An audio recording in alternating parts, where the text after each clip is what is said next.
السلام علیکم ورحمۃ اللہ وبرکاتہ۔ الحمد للہ رب العالمین والصلاة والسلام علی رسولہ الکریم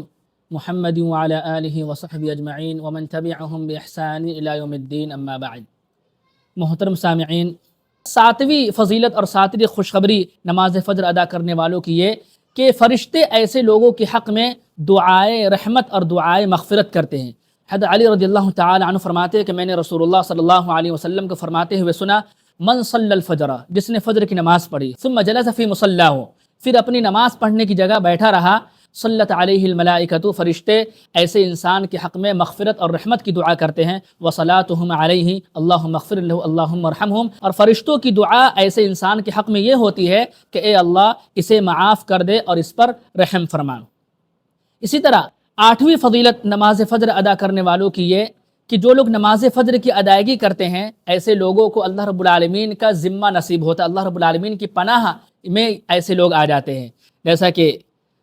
جندب بن عبداللہ رضی اللہ تعالی عنہ فرماتے ہیں کہ رسول اللہ صلی اللہ علیہ وسلم نے ارشاد فرمایا، من صلی صلاۃ الصبح فہو فی ذمۃ اللہ، کہ جس نے صبح کی نماز پابندی کے ساتھ ادا کی فہو فی ذمۃ اللہ، وہ اللہ رب العالمین کی پناہ میں آ جاتا ہے۔ فلا یطلبنکم اللہ من ذمتہ بشیء، تو تم سے اللہ رب العالمین اپنے ذمے کے بارے میں کسی چیز کا سوال نہ کرے، کسی چیز کا مطالبہ نہ کرے۔ ومن یطلبہ من ذمتہ بشیء، کیونکہ جس سے اللہ رب العالمین اپنے ذمے کے بارے میں، اپنی پناہ کے بارے میں کسی چیز کا جس سے سوال کر لے،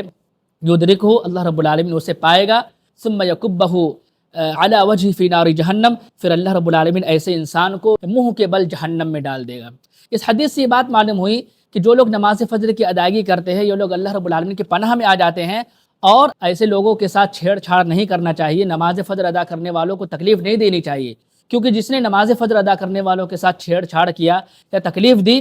اور پھر اللہ رب العالمین نے اپنے ذمے کے بارے میں سوال کر لیا قیامت کے دن اپنی پناہ کے بارے میں کہ میں نے نماز فجر ادا کرنے والوں کو اپنی پناہ دی تھی، پھر بھی تم نے اس کو تکلیف دی، اس کو مصیبت دی، اس کے ساتھ چھیڑ چھاڑ کیا، اللہ رب العالمین نے اگر سوال کر لیا تو اللہ رب العالمین ایسے انسان کو جہنم میں منہ کے بل ڈال دے گا۔ اسی طرح نویں فضیلت نماز فجر ادا کرنے والوں کی یہ کہ جو لوگ نماز فجر ادا کرتے ہیں ایسے لوگوں کو مکمل حج اور عمرے کا ثواب ملے گا۔ کیسے؟ اس حدیث سے ہم اور آپ سمجھ سکتے ہیں کہ حضرت انس رضی اللہ تعالی عنہ فرماتے ہیں کہ رسول اللہ صلی اللہ علیہ وسلم نے ارشاد فرمایا، من صلی الغداۃ فی جماعت، کہ جس نے صبح کی نماز جماعت کے ساتھ پڑھی، ثم قعد، پھر اپنی جگہ بیٹھا رہا، یذکر اللہ تعالی، اللہ رب العالمین کا ذکر کرتے ہوئے، حتی تطلع الشمس، یہاں تک کہ سورج نکل آیا، سورج کے نکلنے تک اللہ رب العالمین کا ذکر کرتا رہا اسی جگہ بیٹھ کر، ثم صلی رکعتین، پھر 2 رکعات نماز ادا کی۔ اس کے لیے یہ 2 رکعتیں ایک مکمل حج اور عمرے کے برابر ہے، یعنی مکمل حج اور عمرے کا ثواب ایسے انسان کو ملے گا۔ اور اللہ کے نبی صلی اللہ علیہ وسلم نے آگے فرمایا کہ تامۃ تامۃ تامۃ، یعنی مکمل حج اور عمرے کا ثواب ملے گا۔ 10ویں فضیلت اور 10ویں خوشخبری نماز فجر ادا کرنے والوں کی یہ کہ نماز فجر کے اندر فرشتوں کی حاضری ہوتی ہے، فرشتے موجود ہوتے ہیں، اور فرشتے نماز فجر ادا کرنے والوں کا مینشن اور تذکرہ رب کے سامنے کرتا ہے۔ حضرت ابو ہریرہ رضی اللہ تعالی عنہ فرماتے ہیں کہ رسول اللہ صلی اللہ علیہ وسلم نے ارشاد فرمایا، یتعاقبون فیکم ملائکۃ باللیل وملائکۃ بالنہار، کہ دن اور رات میں فرشتوں کی ڈیوٹیاں تمہارے درمیان بدلتی رہتی ہے، یعنی دن اور رات میں فرشتے تمہارے درمیان آتے جاتے رہتے ہیں۔ ویستمعون فی صلاۃ الفجر وصلاۃ العصر، اور فجر اور عصر کی نماز میں تمام فرشتوں کا اجتماع ہوتا ہے، یعنی دن کے فرشتوں کا بھی اور رات کے فرشتوں کا بھی، تمام فرشتوں کا فجر اور عصر کی نماز میں اجتماع ہوتا ہے، تمام فرشتے اکٹھا ہوتے ہیں۔ ثم یعرج الذین باتوا فیکم، پھر وہ فرشتے جو تمہارے درمیان رات گزارے ہوتے ہیں وہ فرشتے اوپر چڑھ کر جاتے ہیں، فیسألہم، یعنی اللہ کے پاس چڑھ کر جاتے، اللہ کے پاس اوپر چڑھ کے جاتے ہیں، فیسألہم وہو اعلم بہم، اللہ رب العالمین ان فرشتوں سے پوچھتا ہے، حالانکہ